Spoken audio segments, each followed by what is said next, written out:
TTD గోశాలలో గోవులు చనిపోవడంపై ప్రభుత్వం నుంచి ఒక్కొక్కరు ఒకలా సమాధానం చెబుతున్నారని భూమన కరుణాకర్ రెడ్డి మండిపడ్డారు. సీఎం చంద్రబాబు గోవులు చనిపోలేదని అంటున్నారని, టీటీడీ చైర్మన్ ఈవో గోవులు చనిపోయాయని చెబుతున్నారన్నారు. వీరిలో ఎవరు నిజం చెబుతున్నారో స్పష్టం చేయాలని టీటీడీ చైర్మన్ ఈవోలపై చర్యలు తీసుకోవాలని డిమాండ్ చేశారు. చనిపోకపోయినా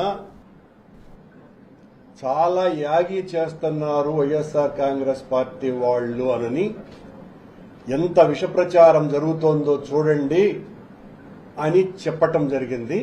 ఇది ఇప్పుడే మొత్తం అంతా కూడా వైరల్ అవుతున్నది. కనుక ముఖ్యమంత్రి గారిని నేను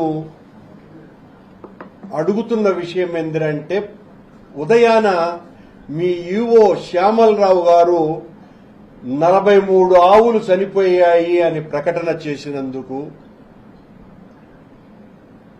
మీ చైర్మన్ బిఆర్ నాయుడు గారు 22 ఆవులు చనిపోయినాయని ప్రకటన చేసినందుకు శ్యామలరావు గారిని సస్పెండ్ చేయటము, బిఆర్ నాయుడు గారిని తొలగించటము రెండు జరగాల.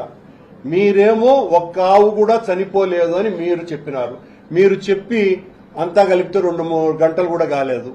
అంతకు పూర్వమే 1 గంట ముందు మీరు నియమించినటువంటి మీ శ్యామలరావు గారు ఈవో గారు 43 ఆవులు చనిపోయాయి అని చాలా స్పష్టంగా ప్రకటించటం జరిగింది.